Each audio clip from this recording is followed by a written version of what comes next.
episode is this? I think I actually don't know. this is 15. I was gonna guess 15. Look at us. Dang. Who's ready to dog I on think- Call of Duty? Because I am. I think we roll into it. We roll into it fast. All right, we got a lot of topics. First topic, Oh. it was the only one that I brought up. Which is, I actually don't remember why I typed this. Oh, I do remember why I typed this. So let me pull up the statistic here. Oh God.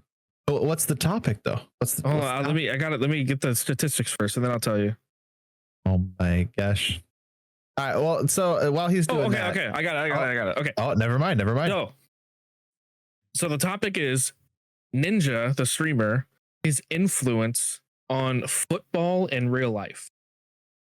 And the reason I bring that up is because do you think so my thought is like, do you think content creators are going to have more influence on real life sports just like Ninja has, or potentially has? I guess it's not really confirmed that it's because of him that this happened. So like, long story short, he tweeted something. We can put the tweet on screen or something. I'll send it to Tyler after this, but he tweeted something about kickers being like important in, let's see, hold on. Ninja NFL kickers tweet. Okay, here it is. It says, how do kickers simply just miss kicks? And like he like goes down this, he rants about a kicker should never miss a kick. It is your one job, right? What's crazy is the day of that tweet, apparently there was a spike in like NFL kickers like breaking records. And Interesting. like the longest field goal ever. Again, I'll research this while we talk about other things, and then I'll be able to back this up with fact because I'm just rambling about something that I thought about last week. But this was tweeted, I think, like a long time ago, wasn't it? It was. Which is fine because football is very relevant right now. Is it? I mean, I feel like football is always relevant in some. It's like some midway through the capacity. season. Yeah, so apparently, undefeated. like years ago, the longest field goal ever, like not even that long ago, was like 66 yards or something. And apparently that's now starting ever since Ninja tweeted that is like a very average field goal kick now, where like the record is upwards of like 80 or something. I have to look at the information again, but they're saying like people that are like gamer pill, they're like, this is because of Ninja. But I mean, I know he like has a relationship with the NFL because he's done like promotions for them. So I don't know if there actually is a correlation there, but it's pretty funny that all of it happened like the exact same day that Ninja tweeted about kickers should never miss field goals. I mean, I think it's a little. I mean, maybe egomaniacal is not the word, because that would be from his perspective. Yeah, I mean, that's if he thought that. I'm not a big Ninja fan, so like I can't imagine. Well, I'm sure that there is some sort of correlation. I don't think he makes that big of an impact, because I'm pretty sure. I mean, I feel like that's pretty well known. Kickers need to make field goals, just like quarterbacks need to, throw the ball effectively. Yeah, I'm just the like general topic is like, that was just an example. General topic is like, do you think gamers or influencers or content creators are going to have more impact on in real life like sports and stuff? Because like you see like Kai Cenat doing all these different collabs with He had one with John Cena. Yeah, like all these big celebrities, and like they're doing food commercials, and do you think it would influence sports? I guess is the question. You guys watch sports, right? I don't watch any like in the small. Shout out to esports Doug, our community, his community. We call it meat sports, which is football and baseball and all that. Which is funny because it doesn't really make sense, but it also makes the most sense. So it's like if you say meat sports, you're talking about like like real meaty sports, you know. But yeah, Right. I can't imagine that they have a huge impact, but I do know that there are big celebrities that have kind of stakes in esports. Like I know Shaq is invested in NRG. I had to look up. I knew there was one other one. Rick Fox. He was like I think he was like a famous basketball player. I don't know who that is. He's invested in. I think it's Echo Fox. I think an esports team. And small tiny rant here. I think it's almost criminal that we don't have a basketball team in the state that we live in, which is Missouri. Everyone knows that we're from St. Louis. Like, no, like that is stupid that we don't have a basketball team. I never knew basketball was as big as it was until I joined the military and like started talking to people from all different places in the United States. And all of them are basketball fans. Every single one of them. Yep. And Yeah, like, I think I genuinely did not know that this sport was that big. I thought everyone loved hockey and hockey and baseball. Yeah, well, in St. Louis, hockey, baseball, and football are kind of, well, maybe not. Maybe it's not so now much it's soccer because we have St. Louis City. You're saying not football that's anymore. True. But that's true. Kind of football because of the Chiefs. There's a lot of Chiefs fans that have kind of like we don't. Yeah, but it's technically Missouri. It's like you got to root for somebody, right? it's on the Missouri side. It's so funny that like I swear to God, there's more Kansas City Chiefs fans than there was St. Louis Rams. Fans whenever they were here Because they sucked. But they were good once upon a time. Yeah, when we were like what 7, 8, it was like 2001, 1999 and 2001. I think they won the Super Bowl. Yeah, well, arguably the Cardinals are not very good right now either. No. So, unfortunately, But I mean, we surpassed the era of we had Albert Pujols, we had freaking Jim Edmonds, they had Yadier Molina. We had a bunch of high level people, and they're just getting older. They're just retiring, and we just got a bunch of young guys and not very good. I mean, they're good, obviously, in the sense that they're professional players, but I don't. There's other teams that are just better. Yeah, I could get into the whole like I could literally rant about sports and the money that's put into sports. Other sports teams like the Dodgers just won the World Series. I could rant about them versus the Yankees all day long. I'm not going to because they have so much money they could just throw around. And if they're not winning every year, they're doing something wrong. That's all I'm gonna say. I didn't even know the World Series was happening. Oh yeah, it just ended. Yeah, I don't think that. I think the big picture content creators and influencers do affect sports, but they don't affect sports in a way to where it's like this team is winning over this team because of this content creator or like anything like that. But I mean, to me, Ninja tweeting that has nothing to, in my opinion, has anything to do with it, because the last thing a coach or a kicker is thinking about during the middle of a game is Ninja's tweet. So I don't think that has anything to do with it. You don't know that. I mean, unless the players have like kids and they're like, look what Ninja tweeted. And then they're like, oh, I'm going to show this guy. Son of a bitch. I think I agree. I agree with you, Tyler. I do think that they have like Travis Kelce right now with Taylor Swift. Like he's a huge person that everyone now knows about because of Taylor Swift. Even for people that didn't watch football, now they know who Travis Kelce is because of Taylor Swift. Yeah, and I mean, actually, I would say she's a pretty big. I mean, I know she's a musician, but she's also definitely could be considered an influencer as well. She's really big on social media. Yeah. Oh yeah. She's everything, to be honest. Yeah. Dude, that sounded like I was a stan. I'm saying like she does everything. She's involved in so many spaces. We get it. You're a Swiftie. Okay. I'm not. My wife is though. Yeah. Speaking of Ninja, I remember. God, I think this might have been back in the Fortnite days. I know he tweeted at Lady Gaga to try to get her to play Fortnite, and she responded with, "Who are you?" Mm-hmm. Yeah, he got ratioed so hard with that, which was really funny. Yeah. But I don't think that influencers have such a big impact as maybe we would hope. I mean, just because we're gamers, but the average person is not gonna know who that is. They're gonna be like, "Who's Ninja?" But then again, Ninja kind of broke the barrier between, you know, gamer and kind of celebrity, because he was on Jimmy Fallon and he was doing all kinds of like big wig things before Fortnite died off. I mean, his fame from Fortnite died off. Fortnite's still probably very, very, very popular.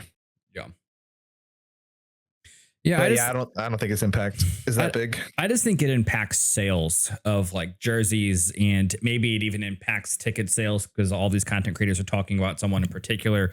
Now someone that watches them is in the area of the person that they're talking about, like Travis Kelce. Maybe he's so big that now people are going to see and go to Chiefs games because they might see Taylor Swift. Something like that, I think, is a huge impact. But on the stats. Do what? What's stats of what? I found the stats for the kicking thing. Let's hear it. You can slot this in earlier if you want in the video, but so it's more attempts coming from 50 plus yards than any other range this season. And this is back in the whenever he tweeted that, which was I think 2022. You can see the graph. I'll take a screenshot and put it in the chat here.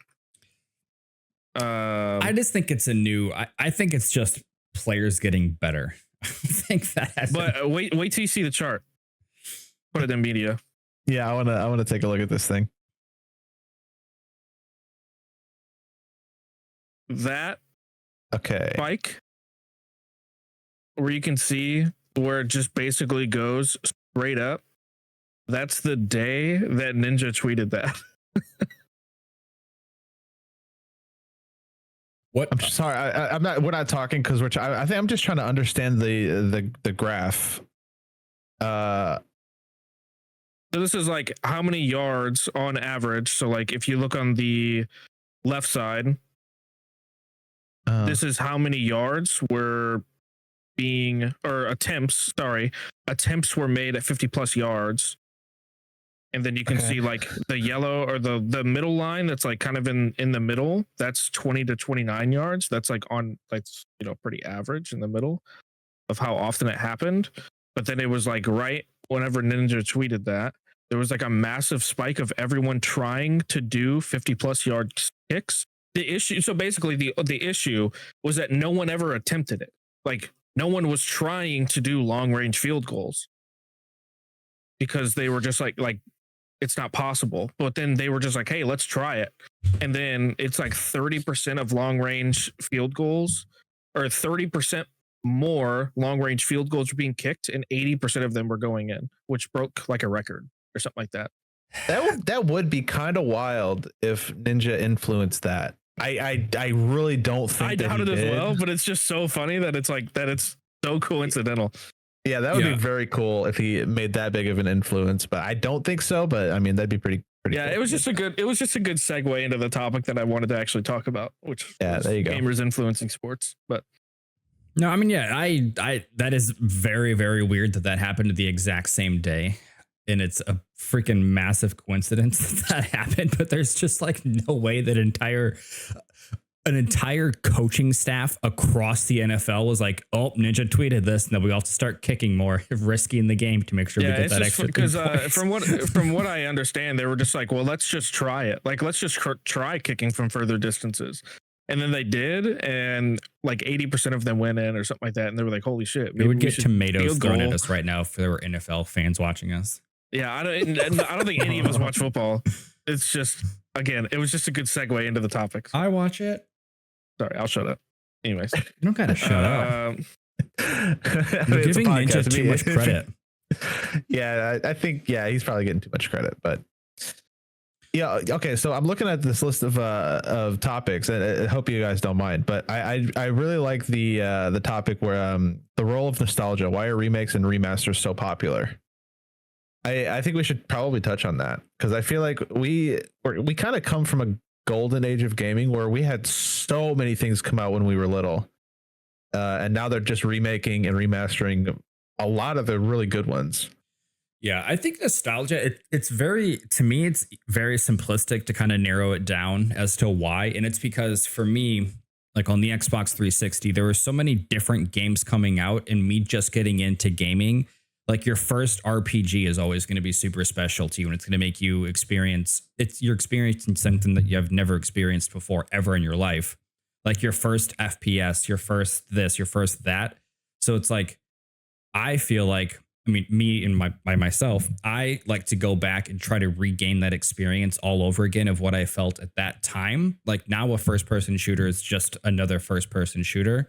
Whereas those first couple are what got me into that genre. So it's like trying to go back and relive that feeling again of experiencing something for the first time is kind of my thought with that. And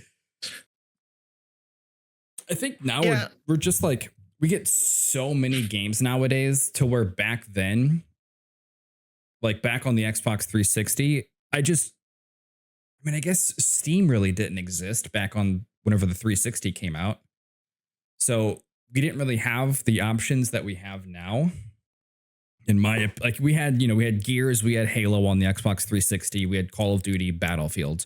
Now, if you go to Steam, there's just an infinite number of games that you can choose from. And like, I feel like back then, if you got like, there was no, and especially because we were younger, we couldn't just go out and buy our own games. There wasn't the option of, hey, I just spent $60 on this. I hate it. I'm going to go and move to the next thing. It's like, we have to play this game because this is all that I have.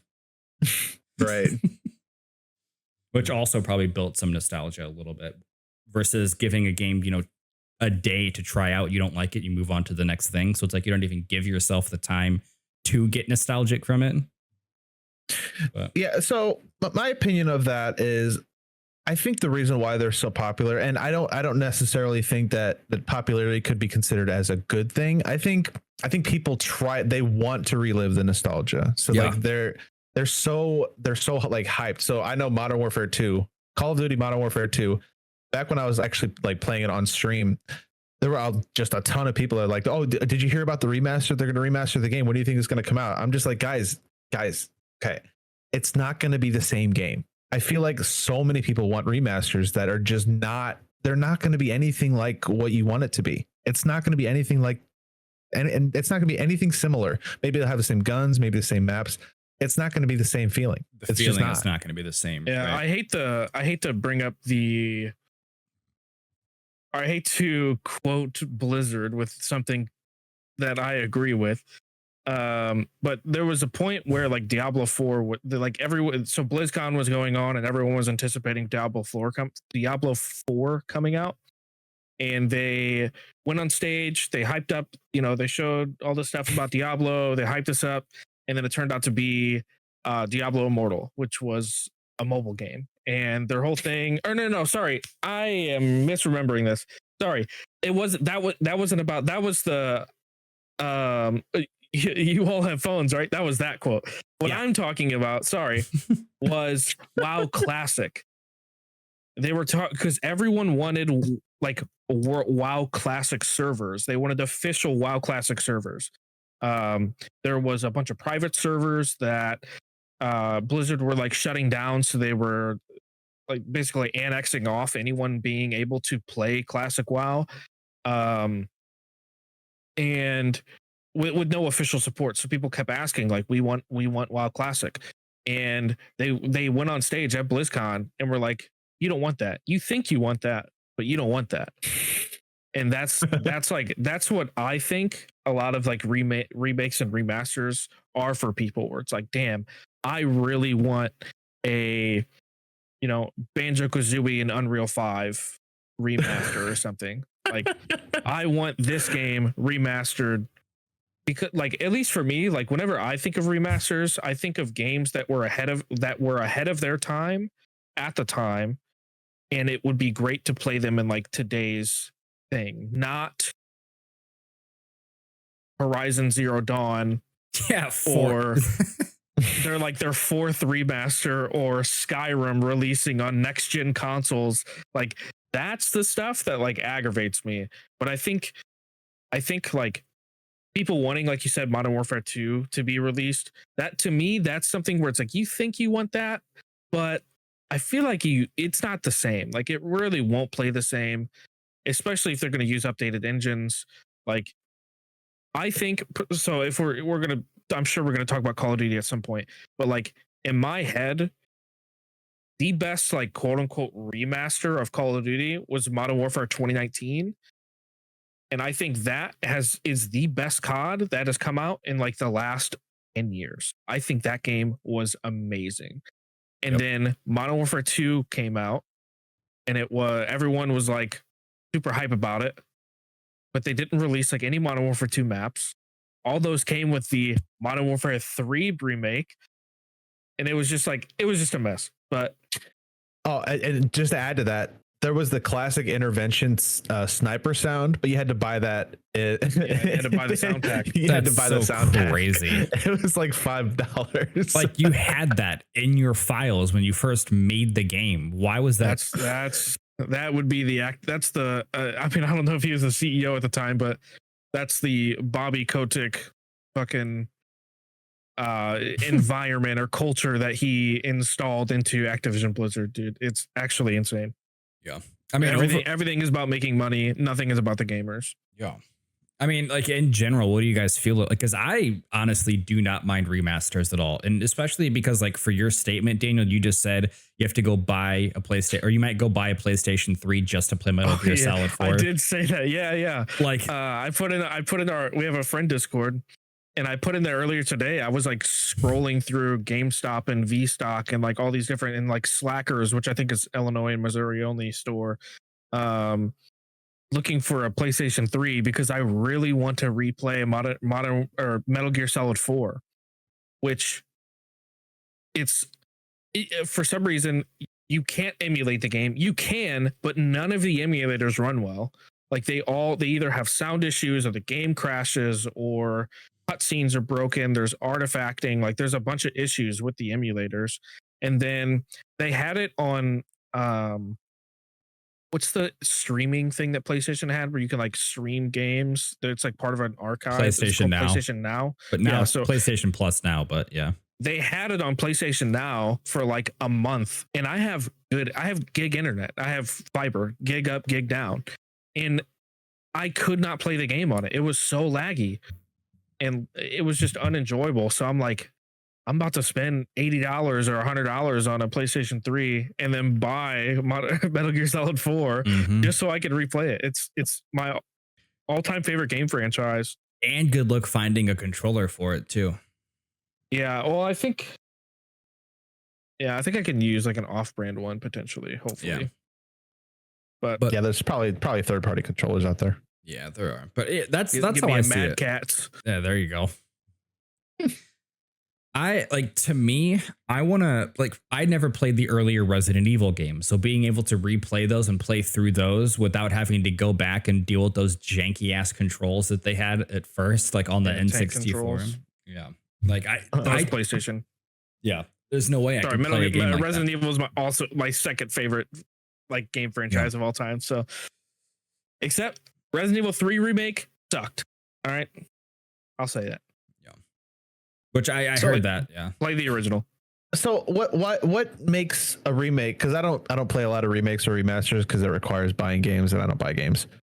But what's the difference between a bad remaster and a good remaster? Well, there is a difference between a remake and a remaster. A Right. remake is, I believe, just a re-release with updated graphics. A remaster is like you're approaching it and supposed to be like improving it. So like technically the Resident Evil 4 that was a remake. But then you have The new Horizon Zero Dawn, that's a remaster for $50. yeah, I don't know. What makes a good one to me is like being able to tell the same story and having it like cohesively play well and make sense, and also have like your updated engine, your updated graphics, and all of that as well. So like like Resident Evil 3, the remaster sucked because they cut so much of the story. And like the game, you could play through the whole game, not even speed running it in like 4 hours. Yeah. It was really bad. But which is funny because the Resident Evil 2 remaster is amazing. Maybe I'm mixing those. Maybe a remaster is just a a re-release with updated graphics, and a remake is like I don't know.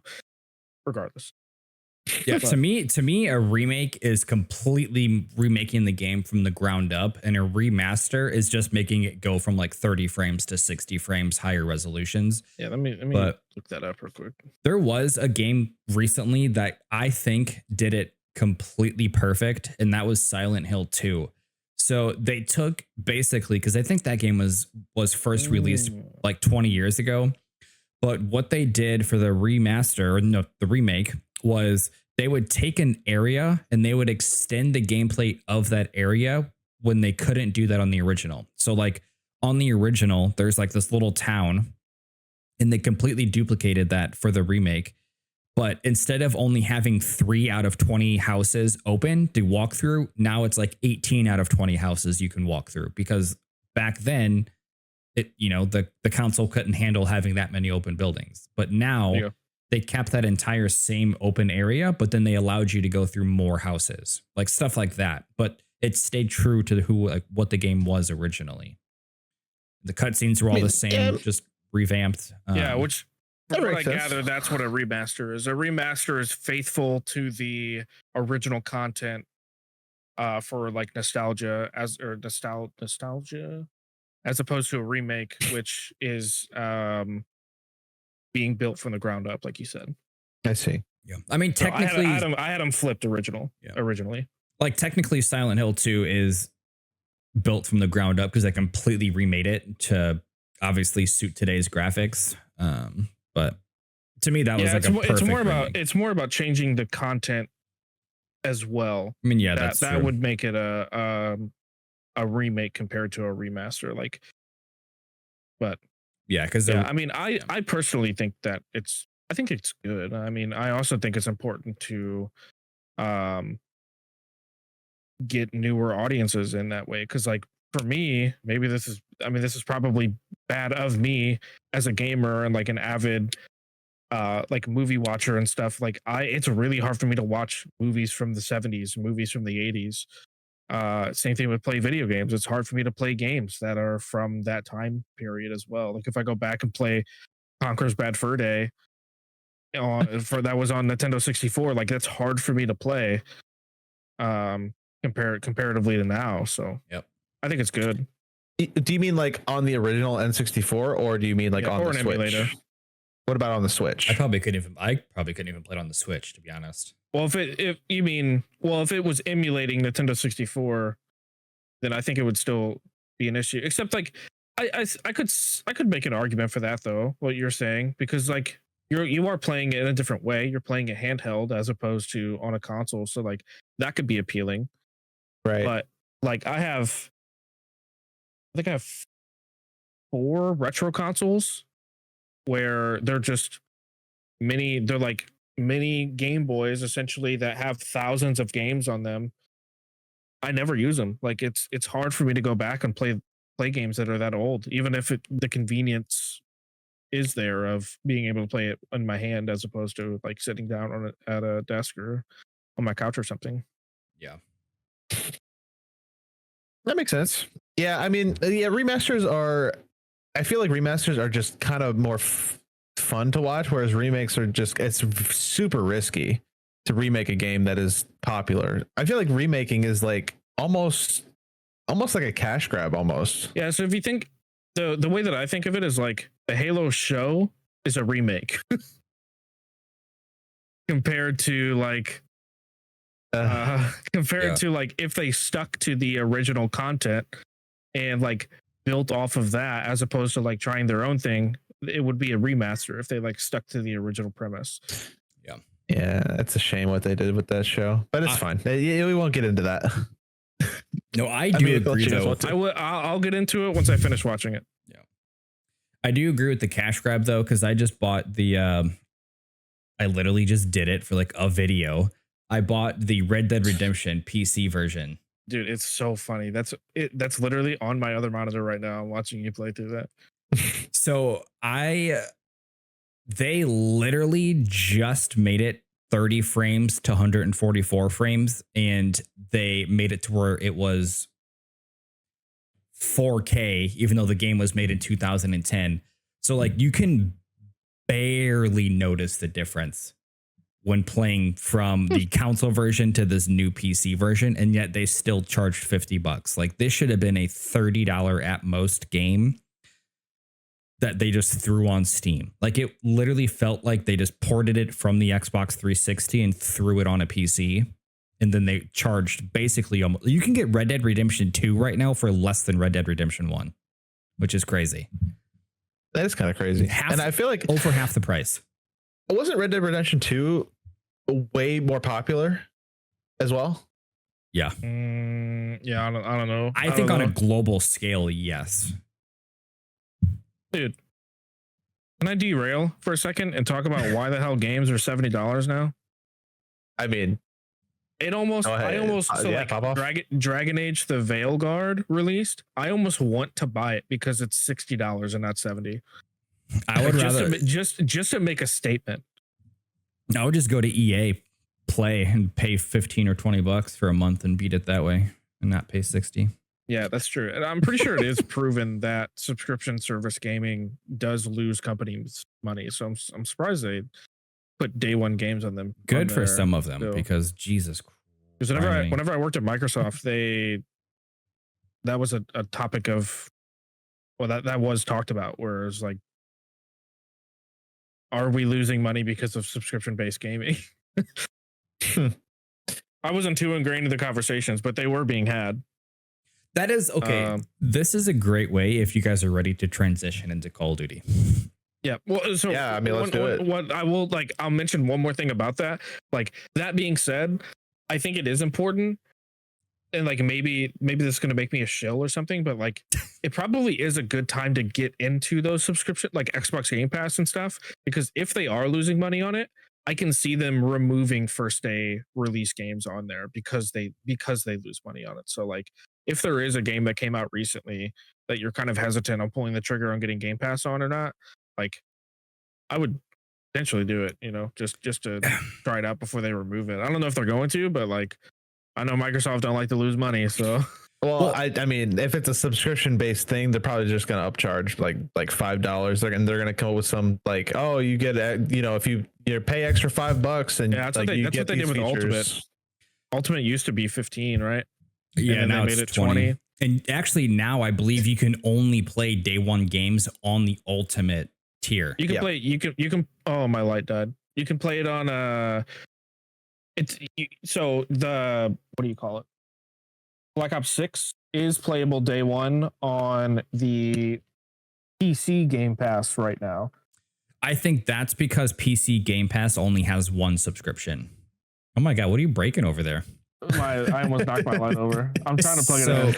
Like Game Pass Ultimate is PC and the highest tier of console. So if you were to play it on a console, you would have to have the Ultimate tier, I believe. Yeah. So that's the difference, is that PC Game Pass is essentially Ultimate Game Pass, but for PC. Yeah. But if you wanted, like if I only had PC Game Pass, and if I wanted to go play on my Xbox that I don't own, but if I had one, I would have to buy the Ultimate in order to have those same things. Yeah. Which is, I mean, that's stupid in my opinion, but yeah. I think clearly they lose money on it. But well, also in regards to that, I was gonna buy Game Pass just for like a month just to play Call of Duty, but and I was under the assumption that there was going to be like a free trial kind of thing, so I went to go sign up. Yeah, they canceled it a week before Call of Duty came out. Yeah, they were prepped. They removed free trials, which is insane. That's actually so like. I hate PlayStation fanboys, man. I really do, and I'll pick my PlayStation over an Xbox every day, but. So they got so well, and Xbox says that they also call this shit. I know you guys are not into consoles, but so PlayStation does not do that, to where if they have an exclusive, you don't get it day one on their PlayStation Plus. Yeah, they also pay a shitload of money to make sure games release 6 to 9 months ahead on certain platforms compared to other, like that shit's so scummy. It is. But I will say, like, there is no way that PlayStation does not see the Xbox numbers on how much they are losing with Game Pass and are just like, fuck that. Like, why would we go anywhere near that? Like, Yeah, I think Sony is like inherently a pretty greedy company to begin with. Even with like, for example, like all the Marvel stuff. Like it took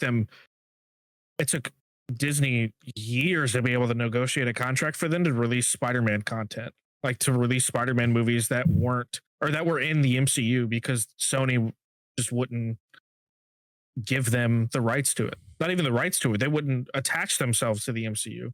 Because like if you go and watch a Spider-Man movie now or a Venom movie now, Sony's plastered all over it. They're still getting credit.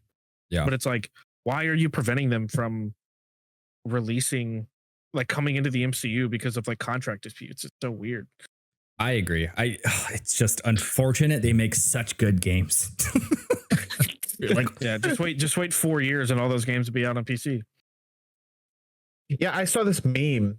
I don't remember what it was. Oh no! It was a meme of Harry Osborn, Spider-Man, and he was like, "I have nothing left except Spider," and they got rid of the word Spider-Man and just put Bloodborne, and it had a bunch of PlayStation games. Oh yeah, because out Because they're all on PC everyone wants that to go. Yeah. Well, there is a way to play Bloodborne on PC, but it is not good. Well, all right, you guys want to get into Call of Duty? Segue, Call of Duty, go ahead. I was going to segue into Call of Duty immediately because they were like, oh, this Call of Duty is the #1 most sold Call of Duty ever. But it's like, yeah, because it was on Game Pass where everyone used it to play it. So it's not like you made all of the money and all the sales that you would have made from your other, like, you know, like how you would your other Call of Duties. So of course someone's going to use freaking Game Pass. And how do you know it's specifically like, I don't know. Can you really count someone having Game Pass and then just playing Call of Duty as a sale? Yeah, I think it's probably like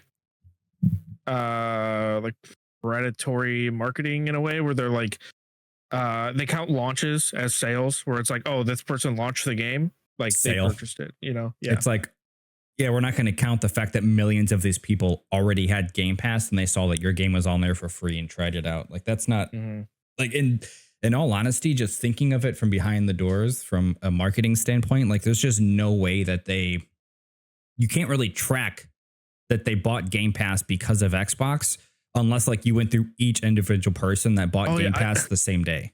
It's so funny. Like I've known you for so long, Tyler. I don't think about like your professional job. Like you are in marketing. Like it's so funny. Like, okay, that's so funny. I was like, yeah, I was like, damn, that's a good point. I was like, oh wait, he's in marketing. Yeah. Like they would have to go through each individual user and be like, oh, well, they purchased Game Pass at 11:50 right before the game came out at 12. And it's just like, you can't actually track that. There's no way they use that as a metric. I guarantee it's just launches. They check how many unique launches they had like that month or that week, and that's what they're tracking. There's no way they're looking at, well, like there's no way they are using that metric to sell or to like for the public data. There's no way.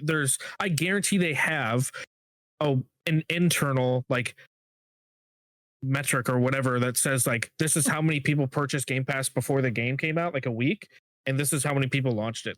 They're using total Black Ops 6 launches, and then releasing that information. They're not showing the more granular behind it. Just based in like, I've been my primary job in all of my companies that I've worked for so far is I'm a DevOps engineer, so like a lot of the stuff I use, I'm building metrics to gather data for other people to like, a lot of it has to do with servers. So like that's, I know the type of shit that those companies are asking for. I guarantee there's higher up saying like, hey, give us 7 different avenues of data, and then they're going to pick what they want out of each one. That's just how it works. Yeah. Absolutely. Yeah. Speaking of $70 games, that's what Call of Duty Black Ops 6 is $70. If you buy it on its own and not on Game Pass, $70. But if the Ultimate Edition, I think it's Oh my God, dude. I'm gonna say 100. Yeah, it's 100. You Holy guys, moly. you guys were in the game, and Daniel, you're like, who are you talking to? Because the guy's like, man, I spent fucking $120 on this shit, and I was like, you could have used Game Pass, and he's like, wait, it's on Game Pass, and I'm like, yeah.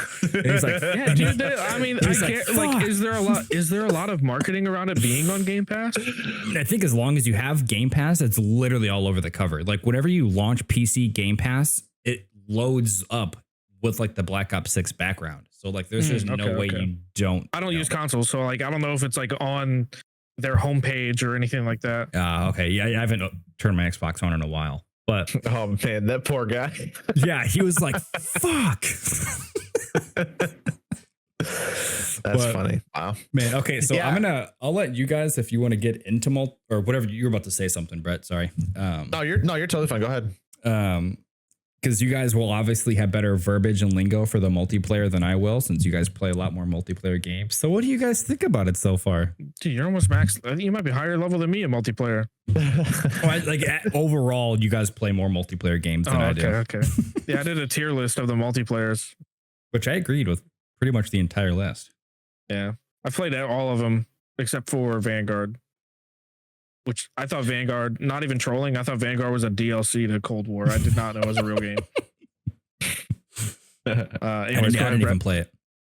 So in regards to multiplayer for Call of Duty, the current Call of Duty, I think it's like, if I had to rate it from 1 to 10, it's probably like, I feel like this is not going to be a popular opinion. I'd probably rate it like a 5. I don't particularly love it. I think it's just it's Call of Duty. I think the Omni movement is cool, but it feels super janky. Like I will just try to go prone and I will literally just slide off the map.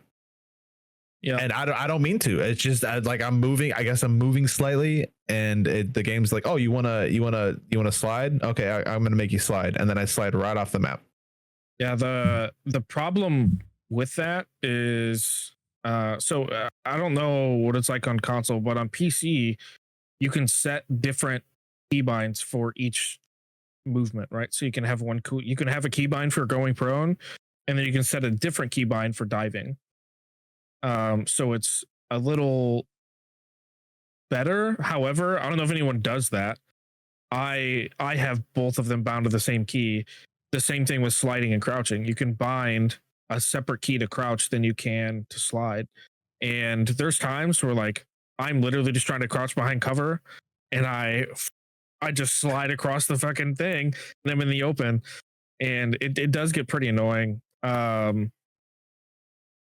And like I use the same key for crouch in every single game. And there's no way I'm going to be able to I'll never remember to use a separate key to slide than to crouch. Mhm. Yeah, I think the best thing about this Call of Duty is it feels like almost every gun feels viable. Like you can use every gun. That's a fucking lie. At least the guns that I've used have felt like, oh, okay, this gun is obviously seem better than this one, but I feel like I can still use this one and enjoy, the gunplay with it. I will say though, the one thing I hate are the maps. I hate the maps. I've heard mixed opinions. I hate the maps. The maps are so. There's just always somebody on top of you at all times. You'll spawn in. There's 2 people looking at you from the left, one person looking to the right, and then there's somebody above you. Like there's somebody around you at all times. There's no safety. You can't, unless you spawn in a really good position where you have teammates around you. You're just gonna get shot in the back. I don't Every know how time. anyone can say that these are good maps. Like I genuinely don't know how So- someone can say that Like they are. I was the first one. I mean, you can go back and look at the stream. That was the first criticism I had. I'm pretty sure was just how terrible the maps are. As I play it more, I realize that the maps. Okay, like Red Card, which is the big. It's like the it's like the stadium map. Yeah. Where there's like an inside. Yeah, that map all around dog shit. That's the worst map of the game, and it's not even close. But I feel like a lot of the other maps are okay on certain game modes. Like this is the first Call of Duty that I've played within the last probably 10 years or so, or like I wish that I could select a map and have it to where it's like I only want to play this game mode on the map. Because like playing Search and Destroy on damn it, it's got the bunker in the middle, and then you have the two lanes. That's like the Egyptian map, right? Where there's like it's the one that got the closing hangar doors. I know the one you're talking about. I don't know the name of it though. Oh, it's it's got the big airplane. Yeah. Airplane Hold bunker. on. I got the map names right here. Yeah. Subsonic. Subsonic. At least I think it is. Yeah, Pretty that's sure not, it's Subsonic. Yeah, that map, that's not a great map. dog shit. It's not a good search and story map. It's not a good, definitely not a good headquarters map or hard point map. It's just, but like it's decent in domination. Like it's pretty hectic, but the spawns are fairly predictable. Like I feel like a lot of people complaining about spawns online. Like I don't find the spawns that bad. I did it first, but that was because I didn't know the maps. But now that I know the maps, the spawns are a little more predictable. It's harder to flip spawns in this game. If you have one guy in your spawn, they won't flip for the most part. Like they'll give you a chance to kill that guy. I do like that. I mean, I'll say I put this game pretty low on my multiplayer tier list, but I think I was just raging about playing nonstop Search Destroy. And I would honestly rate this game maybe like a high, low B tier, like a high C tier, low B tier in terms of multiplayer. I don't. So like a 7? Like a 7? Like a 6.5. There's some things that, like, for instance, saying every gun is viable, I think that is fucking cap. There is absolutely no way that we are not playing the same game if you think that, genuinely. Well, the secondaries are really good. The pistols are too good. First, yeah, they're insane. But the fact that like I have like a KSV, which is like the AK-74U in this game, I'll shoot first at someone and they'll kill me with a pistol. Like it's insanity. So sorry, I've got a list of maps, and I want to hear your opinions. And I don't know if you recall the maps. I could try to like give a brief summary of No, them. I'll look them up so we just can go through them. Wait, well, what are you looking? I'm just looking at all the maps in the game at this current moment. Okay. All right. And this is just obviously multiplayer. All right. So there's Babylon, and that's like the map where there are like 4 arches in the middle of the map. There's like ruins. I know what you're talking about. No, I like that map. I think it's good. I think it's a good search map. I think it's a good hardpoint map. I think it's a good headquarters map. Yeah. I agree. That map's, I think it's good. Yeah, I do agree with that one. I do agree. When we first played it, I thought it was going to be like I thought that was going to be like the Rust or like the shipment of the game. It doesn't feel like you spawn in and you're just immediately in gunfire. It feels like you spawn in somewhat safe because there's not something that you can, get shot from. Like you can't get shot through walls constantly. I think it's a really solid map overall. I agree with you. The next one is, go ahead. Well, just like this is just like a general statement for most of the maps. I think part of the issue with the map,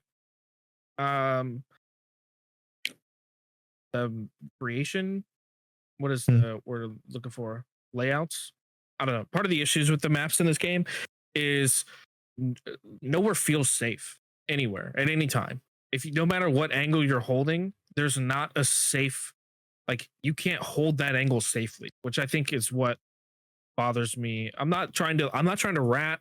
I'm not trying to do any of that. It's just like if I'm holding, even say Babylon, for example, there's nowhere I can hold a specific spot and not be seen from somewhere else. At least holding a high traffic area or something like, and maybe that's what they were going for. To me, I think that feels bad. Like it doesn't, like at least in Modern Warfare 2, if I wanted to hold certain angles, like in search, I can hold the bomb and not have to worry about other angles, but I can't do that in this game. So the next map is Derelict. That is it's like the forest area map. There's a bunch of train cars in the middle. Yeah. I hate that map. I don't like that map at all. A dog shit domination map, dude. How are you gonna have a flag overlook another flag, and then the third one doesn't overlook anything? That's insane to me. The A flag overlooks the B flag, and the C one is tucked in the back. That is awful game design. I don't know who thought of that. Get it together. That's terrible. Like genuinely terrible. Mm-hmm. Yeah, I I've played agree. any other game mode on it. No, I think I played Search on it. Maybe. What do you think of that map, Tyler? From a search and destroy perspective, I really don't mind the map in all honesty, but that's like all I've been playing is S&D for some reason.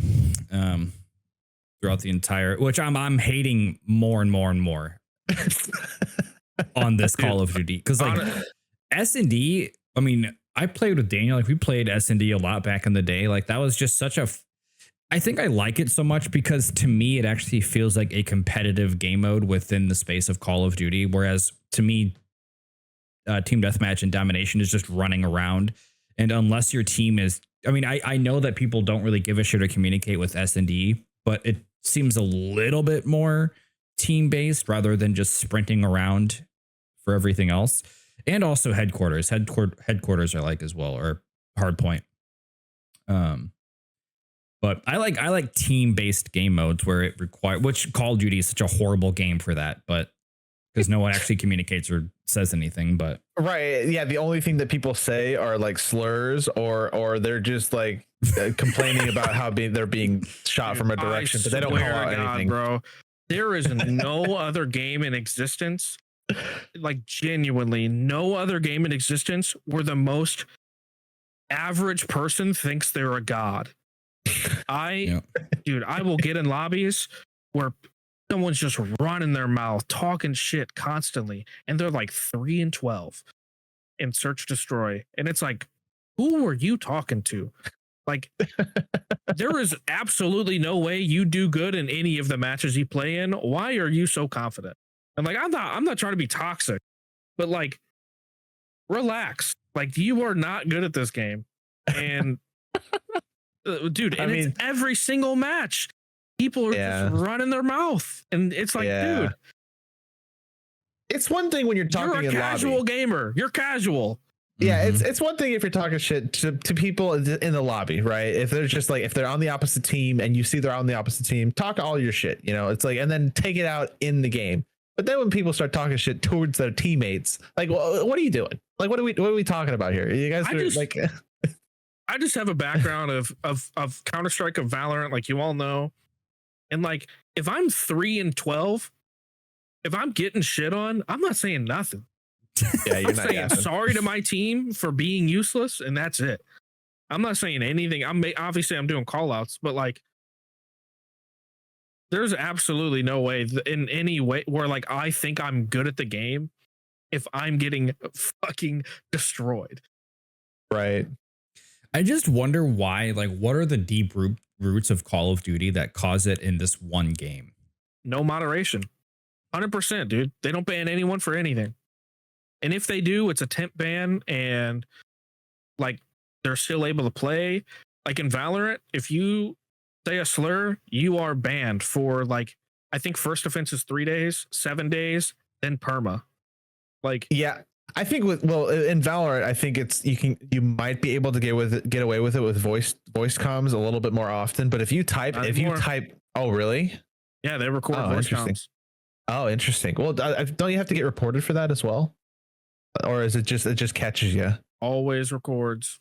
Oh, interesting. Okay, because I know if somebody tries to type something, if somebody says, something just terrible to somebody else, yeah, I mean that's obviously banned, that's like actual caught in 4K. Like I have it in writing. The other thing is like you have people speak different. I mean, there's numerous occasions of people getting banned off Twitch because they said something that sounds like an F slur or something. You know what I mean? Yeah, but right. They said something else like. I don't think you could implement that in games where it's like, oh, they very clearly said that. Like, I think there's Yeah. cases where, I mean, think about, I don't know if this is how it works, but I imagine every word you speak in game is, you know how they have like auto closed captioning on like YouTube and stuff? Mhm. I imagine it's something like that where like you said something, closed captioning like caught it, it sounded like that, it goes up for review. And if you did say it, you get banned.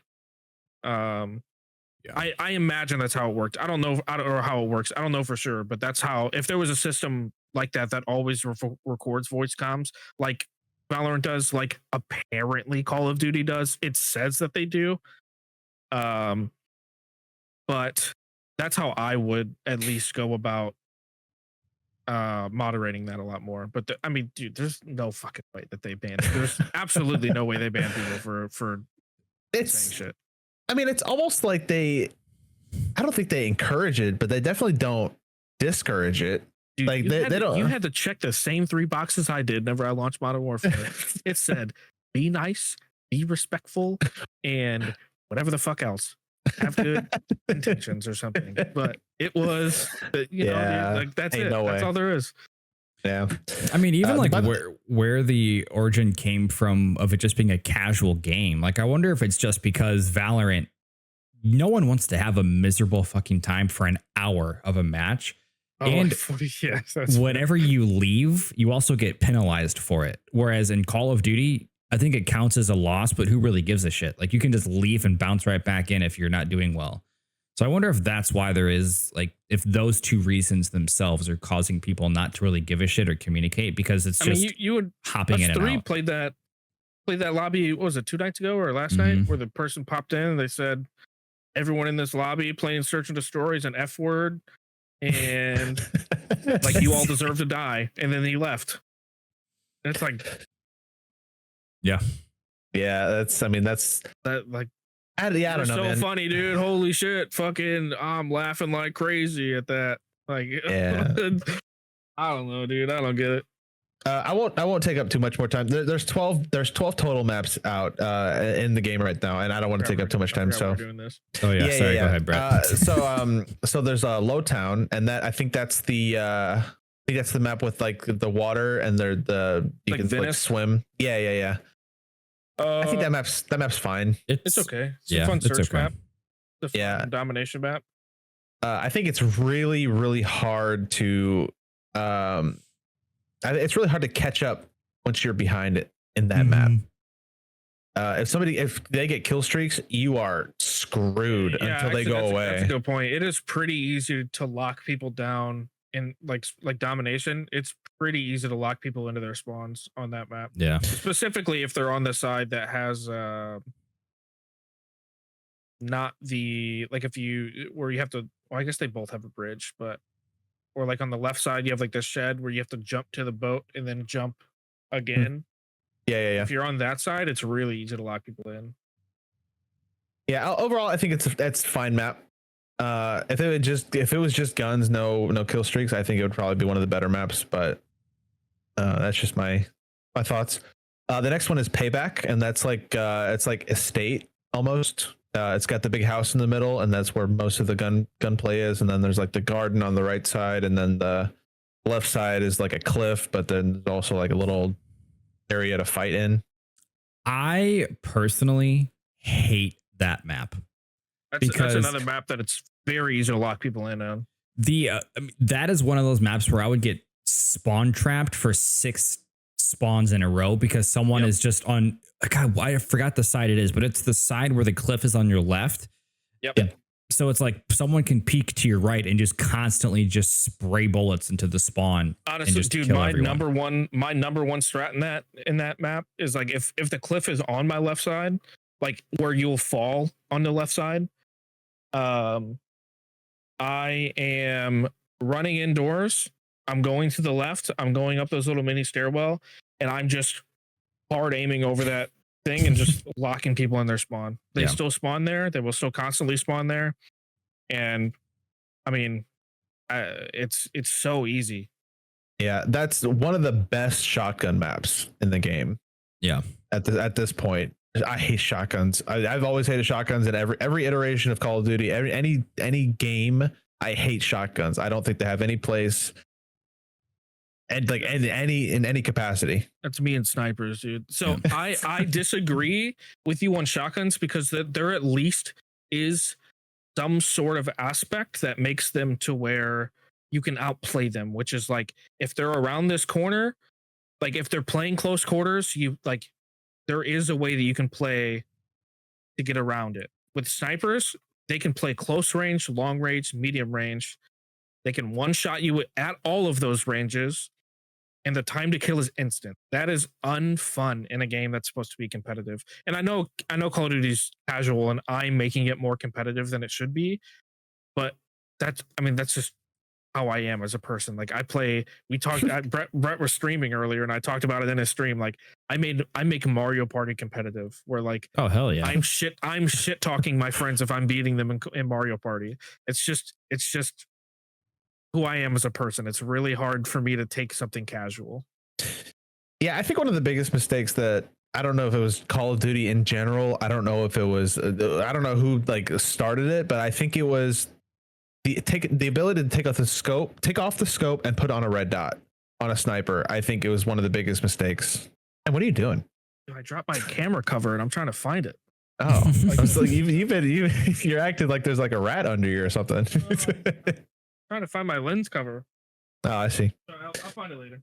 Yeah, but yeah, I think adding ACOG I think is fine. Adding red dot or something that can make a sniper close range, I think is a mistake. I don't think that should be a thing in any capacity as well. Maybe it's a hot take. I don't know. Because like Call of Duty 4 didn't have that. Call of Duty 4, you either had a sniper scope or an ACOG. Yeah, you can do an ACOG. Yeah, Modern Warfare 2 also had that. You can do an ACOG. But that was the most that you could do. You couldn't iron sight it. You said you had a scope or ACOG. Yeah. I'm like, it's a hot take. I don't know. No, I mean, I think we both agree, but I'm like looking at the maps now, and now I can actually verbalize why I hate them. So like for Payback, for example, like when you go to the left side through that house, Daniel, on like Domination, you can get shot from the windows. You can get shot from the staircase leading up. You can get shot from the top of the stairs, and then you can get shot behind you. So like that's just one example. And the chimney on Rewind.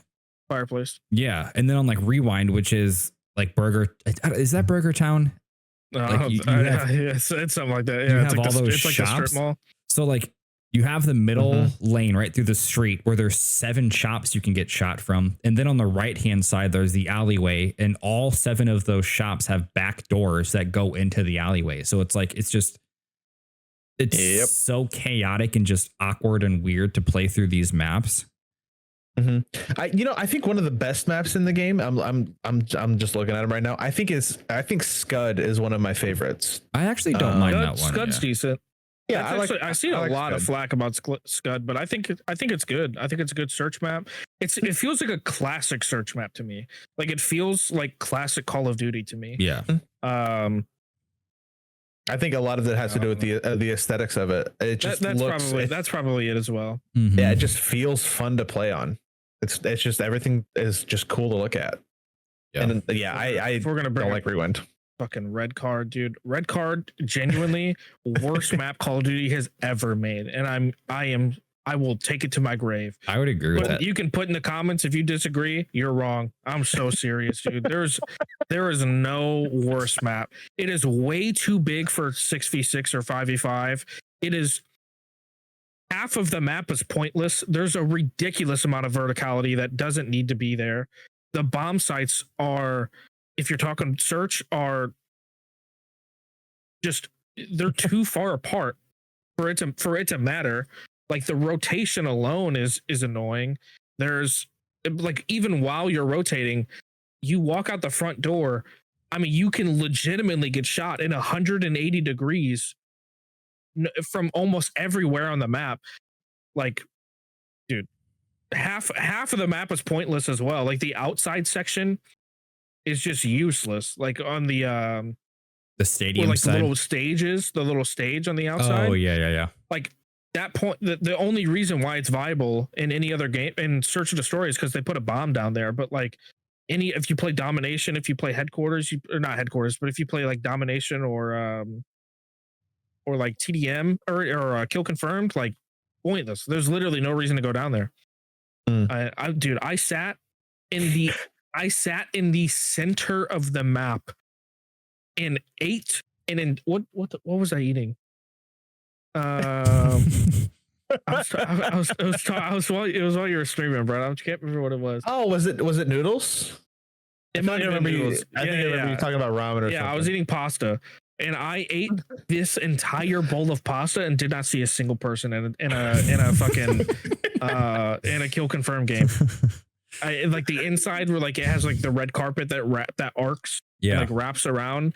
I sat in a little upwards balcony area and ate an entire bowl of ramen and did not see a single person. It's funny. I remember you saying that you were eating, and I kept looking at the scoreboard, and you didn't die, and I didn't see you kill anybody. I'm like, what is he doing? Where is he?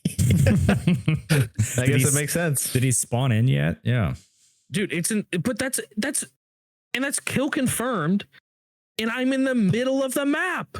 How is that possible? I don't see a single person. Insane. That map's terrible. Yeah, I'm not. Relax.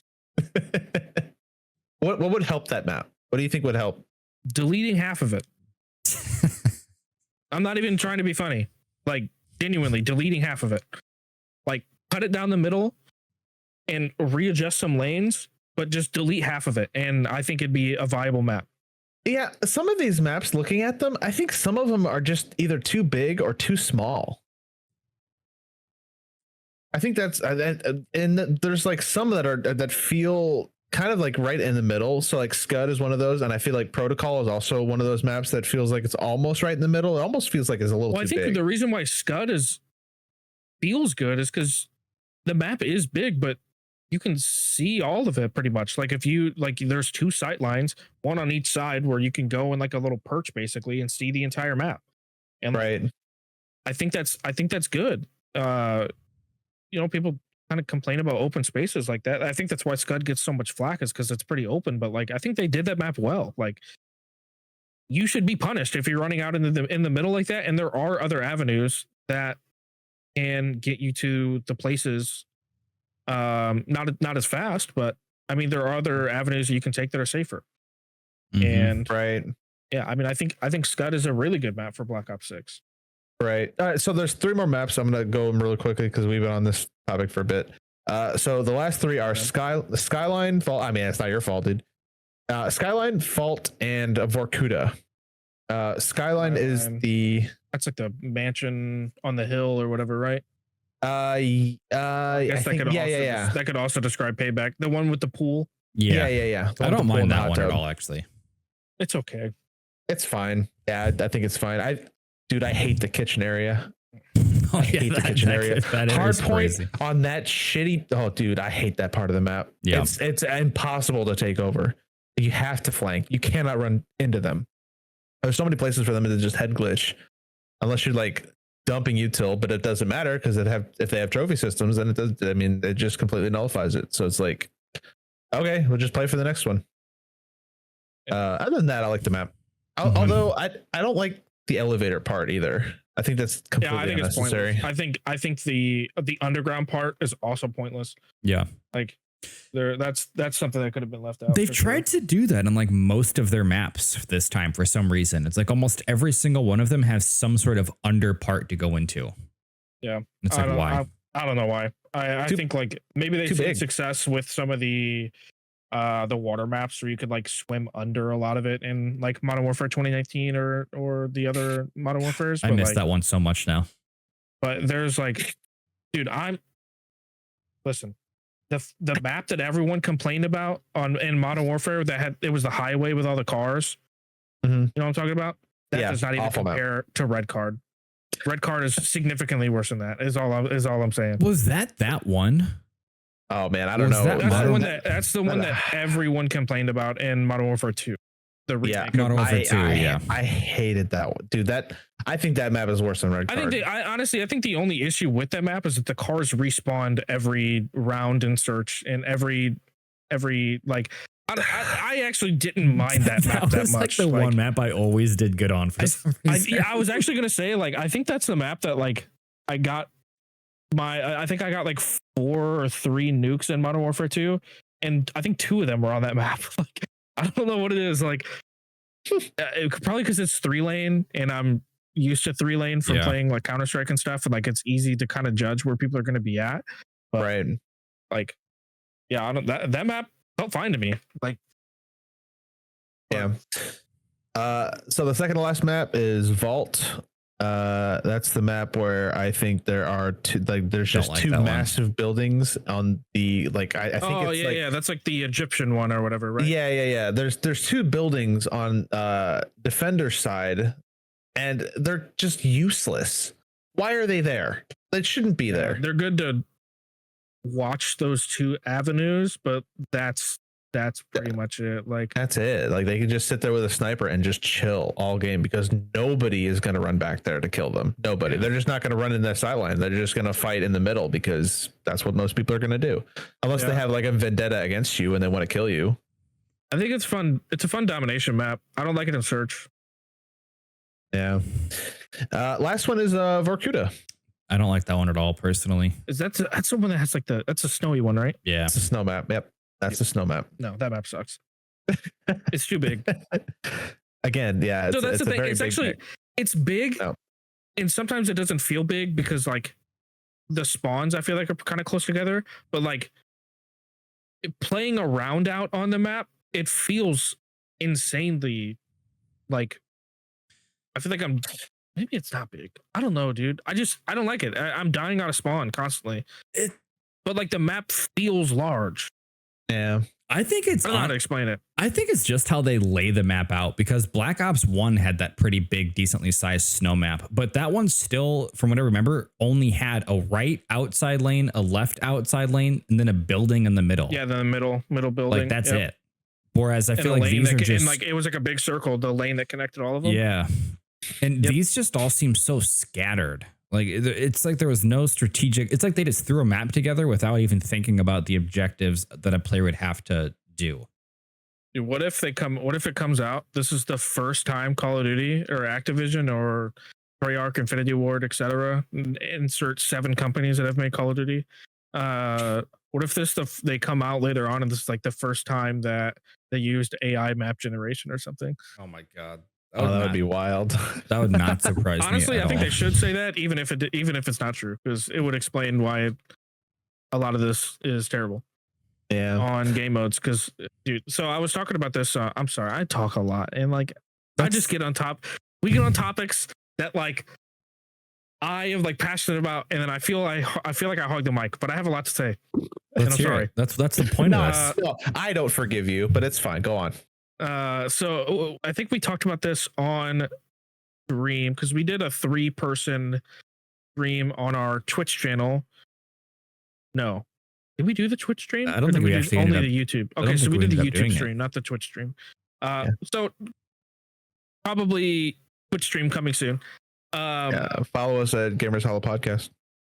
But we talked about it on there, and well, okay, hold on. What'd you say, Brett, that made me think of something? I don't remember. Or was it to be you? honest with you? It's all good. It don't matter. If I think about it, if I think of it, I'll bring it back up. But okay, moving Yeah, on. boy, we haven't gone off the rails like that ever. I think that was the first. My bad, dude. I'm sorry. I had a headache, and the headache just left me, and apparently so did all my thoughts. So, I made it happen. anyways, do we still talk about Black Ops 6, or are we moving on to a different topic? No, we can still talk about Black Ops 6. So there's a lot of negatives in the maps. I will say a positive that I think is that I think people love are zombies. I remember what I was gonna say. Oh, there we go. Okay, go ahead. So, talked about this on stream. How it works in other companies that I know of is you have a maps team, and then you have a modes team that works on the game modes on those maps. So they don't have anything to do with the map generation itself or the map layout or anything itself, but they work to essentially make the game modes viable on the map. So like you have a guy that's in charge of domination, for example.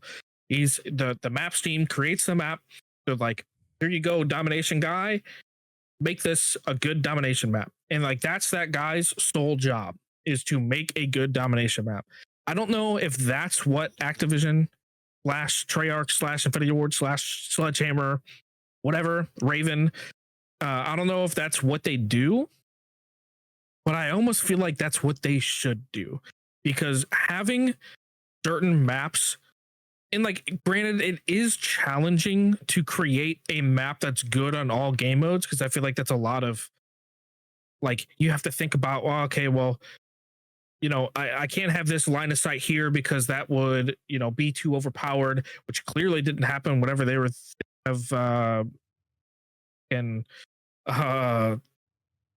derelict as a map, because that's terrible. But like, it doesn't feel like this game has the finesse that the other games had in terms of like, this is a great all around map. Snap around my microphone. Get out of here. It feels like they just kind of threw them all together and were like, yeah, A, B, and C, here, and B's in the middle. Like, you know what I mean? Like it doesn't feel thought out. And I don't know, dude. Like it just feels different. The gameplay is fun. I hate that the gameplay is fun because I feel like I'm rewarding like lazy development. Yeah. And I maybe that's too harsh, but like it feels lazy, dude. Like genuinely.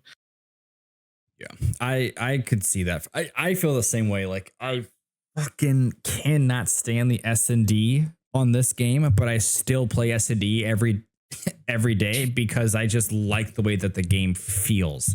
Now, the time to kill, I still have not figured that out. That's what I'm talking about, dude. There's you have to use certain guns. There's no way every gun is viable. Well, it also to me seems very random because like one game I'll use the it's like the AMES, like, and I'll the AMES fry with that one, and then the next game it takes like 15 shots to kill one person. Yeah, I think I did see online that there's inherent like networking issue that's happening in a lot of the matches.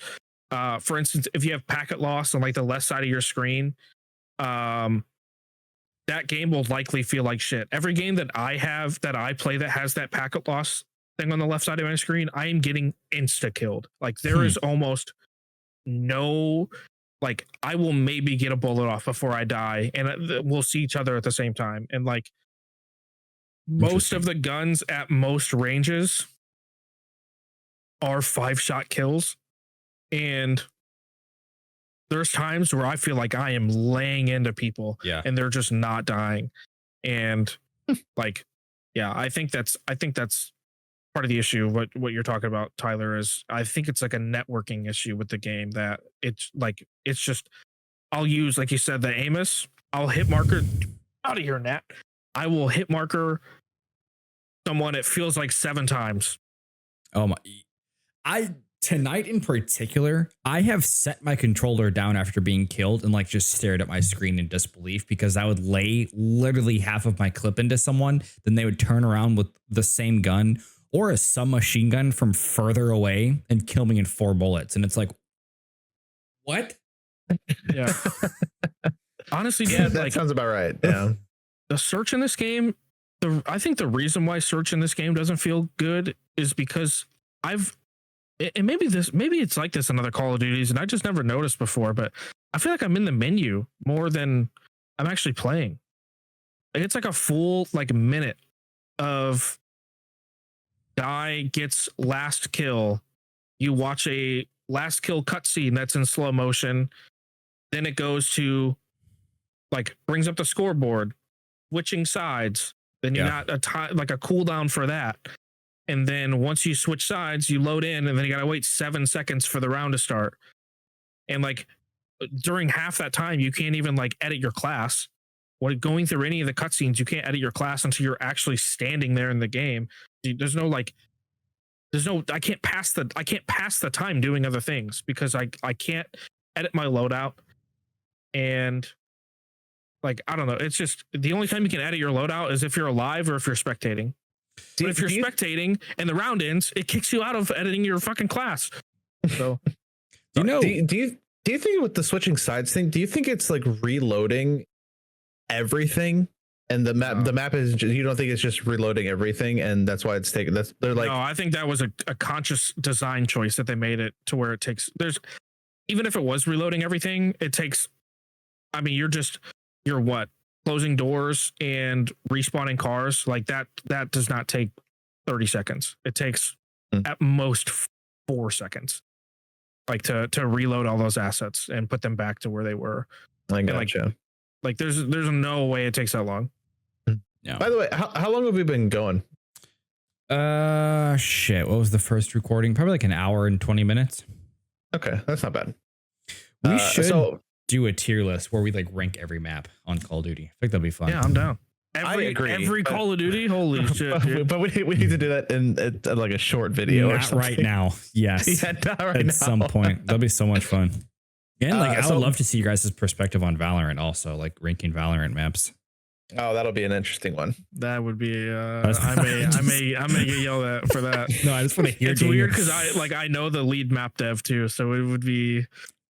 I'd feel bad for saying certain things. I just want to give a reason for Daniel to completely rage in a video. Yeah, because that doesn't happen every video. Yeah, dude, he rants about something every video, I know. almost I'm every sorry. episode. You Man. haven't brought up Starfield in a while. Yeah, The let's game died. It's put in the Open up trash where the- it should be. open up that can. It just got new DLC. You don't want to try it out? No. So before we get off it, off the rails again, the last thing I was going to say before Dan had a meltdown, I was going to say a lot of negatives. I think, at least from my perspective, there's a lot of negatives about the maps. I would probably say like 90% of them are just not fun to play, or they're too big, or they're too small. That's just my opinion. A positive, I feel, is, and I feel like the player list would probably agree with this. Zombies. I think Zombies is great. I think Zombies is I agree. solid. I don't think there's I started- anything wrong with Zombies. I started watching videos on Zombies, dude. We were doing the most direct way for. There is so much stuff and the Liberty Falls map, like the one that we were playing, you can bowl. Like, yeah, you can use the bowling alley. You can melee vending machines and get items. You can there's so many Easter eggs and hidden things and different dude, there was just so much stuff that we were doing where we were playing it like it was old Modern Warfare, World at War, Black like Ops. Black Yeah. Ops 1, So good. Black Ops. We were playing like that level of Zombies, dude. Like there is so much more that we could have been doing whenever So we were playing checkers when we could have been playing chess. Is that what you're saying? Yes, genuinely, yes. Like there is so much to it. You have to you can get a Mangler cannon and blow open a certain shop which has the piece of an air gun in it. Dude, there's so much stuff we could have been doing. Well, then That's that cool. just I didn't even know about that, so that just reinforces my opinion of Zombies. I think they did Zombies in almost every correct way possible at this current moment. 100%. Maybe that'll be our next Trio Gamers Hollow stream. Will be a Trio's zombie stream. It'll be By the us way, I three. don't think the stream ever went to our YouTube page. Oh, it might be unlisted. I'll have to look at that. Okay. Well, no, it's streamed to our YouTube for sure. I just don't know if because Noah was watching it. But I okay, think okay. I think I have it set to where it goes private after we finish. Hmm. It doesn't auto upload the VOD or whatever. But God, we are so scuffed. well, we're trying new things, you know. Yeah, we never that's tried true, that that's before. true. Yeah, Brett. That's true. Hey, listen. I'm not saying it's a bad thing to be scuffed. I'm just saying it. I call it like I see it. You know. Mm-hmm. Yeah, I think I feel like that stream, like the Zombies one, it might be cool to not even stream on individual channels. You guys stream to me, and then I stream it onto the podcast channel. Yeah. And then I just switch our POV because it'd be easy with zombies because it's like Mhm. with multiplayer, I'm like watching your screens, waiting for like one of you to die or me to die or something, and then I'm switching POVs. But with zombies, I can just be like, just hit a random button and like watch Brett play for 2 minutes. Yeah, there you Like, go. Watch Tyler Well- play for a couple minutes.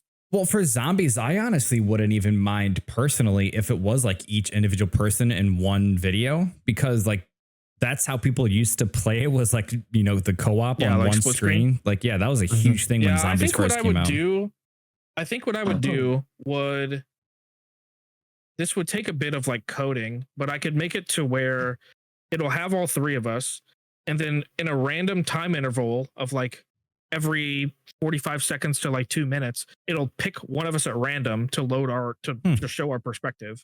And then after like a minute or two, it'll go back to the three, and then it'll pick another person at random, but it won't be the person that it just picked. Mhm. And then just kind of go through that. It'll take a little bit of like coding and messing around with stuff, but I could probably do something like that. Man, That'd be cool. That'd be cool. It makes me really want to, like, I mean, maybe we do this in person when my room's all set up. Like, to me, it'd be so fun to get us three together for a game that we are all very, very excited to play. And like, we stream us all together playing it for like 4 or 5 hours. Yeah, like a webcam, like in the room too. Yeah. That'd be cool. Yeah. That would be cool. I gotta. Ask my wife to let me Well, have, yeah. have a game night with the bros. You know, going No, over. we could always do it at your house too. No, I should be fine with it. I was just kidding. Well, I'm about to leave for a week to go to AGDQ in January, so all by yourself. I am going by myself, sadly. Yeah, sorry. All good. I'd like. I wanted to go, but it's too expensive. Dude, the lineup is stacked this year. Did you see it? I didn't look at it. No. Don't use my Yeah. word. No, Well, you said. I mean, you said staked, but I mean, you did say Oh staked. shit. Okay, Brett, you gotta call me out like that. I put it in the Discord chat though. If you want to look at the games list, it's pretty good. I'll take a gander right now. What else? Any other topics we want to end on Black Ops 6? I feel like majority of the podcast was Black Ops 6 oriented, but Yeah, I mean, I think that's fine, just because it's a big release and it's still a big game. we can definitely save the other topics for other Well, we got episodes. something really quick. Yeah, go ahead. What is it? You bought your first console. In years. I did. I bought a Nintendo Switch. the worst one. I'm just kidding. The Switch is the best console Man. to come out. I bought an OLED as well. Have you played anything on it yet? Dude, I didn't want to correct you, and I will now because it's for the Oh, please podcast. do. Yeah. Go ahead. Just say OLED. Oh no.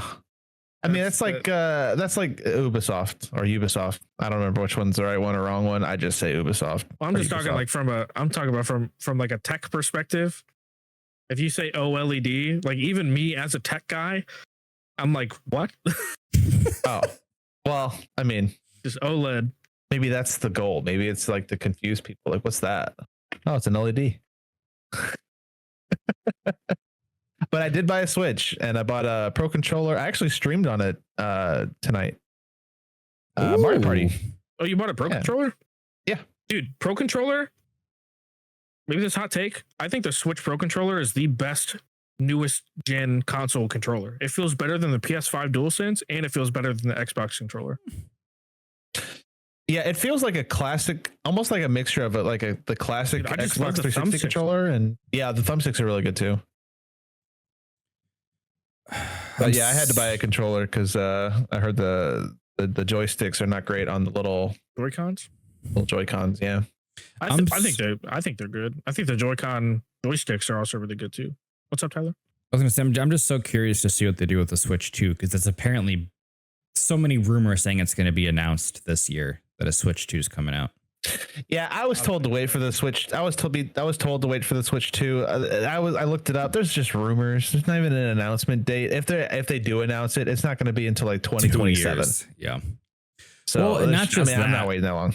Like, you're going to be able to play all the games that came out on the Switch, because I'm sure the Switch 2, once it does come out, is not going to just automatically have all of the games from the Switch on it, but who knows? I mean, to be completely honest, well, I imagine it's going to be like a PlayStation Slim situation where it's just a better Switch. It would be kind of silly to do like that's their next gen is the Switch 2. At least in my opinion. I don't know. Because I think most games run fine on the Switch. I think where you run into a bottleneck is whenever you try and dock it.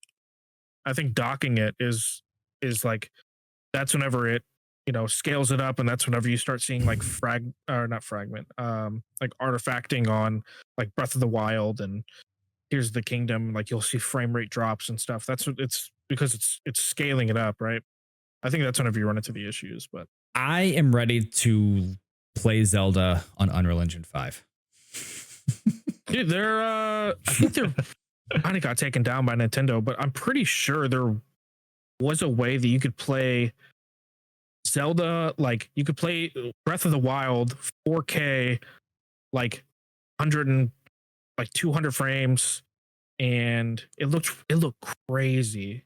I want to say I've seen something about that, but it's very possible that Nintendo took it down because I mean they were copyright striking people on YouTube for just releasing Breath of the Wild and Tears of the Kingdom modded content, which is fucking insane. That's like tyrant level of stupidity on their part, dude. It's crazy.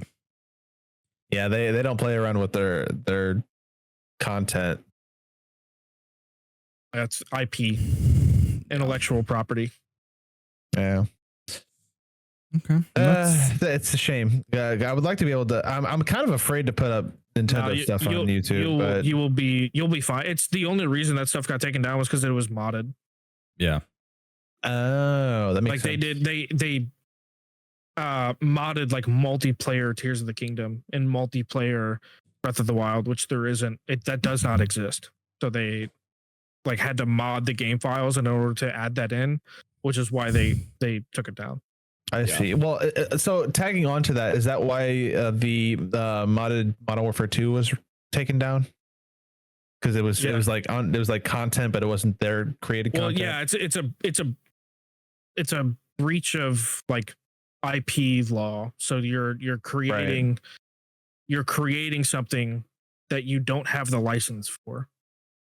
And it's not like fair use. So that's why like that's why like reaction YouTubers and stuff can get away with that stuff, is because it's covered under fair use copyright law, where you're making unique content using someone else's like a better word, content, using their IP, using their intellectual property.